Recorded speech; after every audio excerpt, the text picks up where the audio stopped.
नमस्तेऽस्तु महामाये श्रीपीठे सुरपूजिते शङ्खचक्रगदाहस्ते महालक्ष्मी नमोऽस्तुते। नमस्तेऽस्तु गरुडारूढे कोलासुरभयङ्करी सर्वपापहरे देवी महालक्ष्मी नमोऽस्तुते। सर्वज्ञे सर्ववरदे सर्वदुष्टभयङ्करी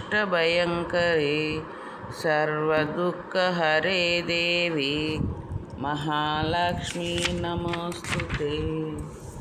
सिद्धिबुद्धिप्रदे देवी भुक्तिमुक्तिप्रदायिनी योगज्ञे योगसम्भूते महालक्ष्मी नमोऽस्तुते। स्थूलसूक्ष्ममहारौद्रे महाशक्तिमहोदरे महापापहरे देवी महालक्ष्मी नमोऽस्तुते। पद्मासनस्थिते देवी परब्रह्मस्वरूपिणी परमेश्वरी जगन्माता महालक्ष्मी नमोऽस्तुते। नानालङ्कारभूषिते जगत्स्थिते जगन्माता महालक्ष्मी नमोऽस्तुते। एककालपठे नित्यं महापापविनाशनं द्विकालयपठे नित्यं धनधान्यसमन्वितः त्रिकालयपठे नित्यं महाशत्रुविनाशनं महालक्ष्मीर्भवे नित्यं प्रसन्नवरदा शुभम्। इंद्रकृत श्रीमहालक्ष्म्याष्टक स्तोत्रं सम्पूर्णम्।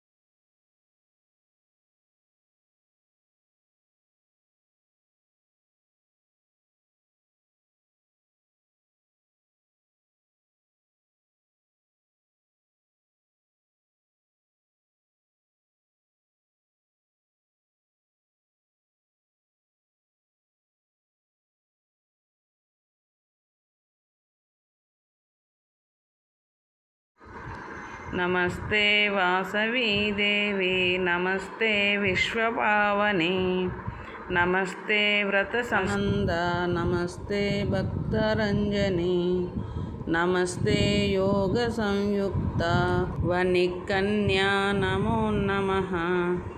नमस्ते बुधसंसेव्या नमस्ते मंगलप्रदे नमस्ते शीतलापांगी शंकरी ते नमो नमः। नमस्ते च जगन्माया नमस्ते कामदायिनी नमस्ते भक्तनिलया वरदे ते नमो नमः।